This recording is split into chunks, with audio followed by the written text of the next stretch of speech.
பாருங்க, இது குப்பைமேனி கீரை. பேர் குப்பைமேனி. ஏன்னா நம்ம உடம்புல உள்ள குப்பைகளை அகற்றி நம்ம மேனியை பழக்க வைக்குது. இது கூட மஞ்சப்பொடியும் 2 உப்பு வச்சு அரைச்சி மேல் பூரா தேய்ச்சி குளித்தா தோல் வியாதிகளே வராது.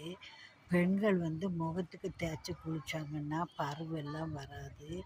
இதில் ஒரு கொத்து இலையை பறித்து இஞ்சி பூண்டு குப்பைமேனி கீரை போட்டு கொதிக்க வச்சு வடிகட்டி வெல்லம் சேர்த்து குடித்தா சளியே காணாமல் போயிடும். இது ஒரு சளியை துரத்துறதுல கெட்டி ஒத்த சொட்டு சளி நெஞ்சில் இருக்காதபடி காக்கும். அதனால் குப்பைமேனி வீட்டில் வளர்க்குறது நல்லது. இது ஒரு லட்சுமிகரமான பிளான்ட்டு.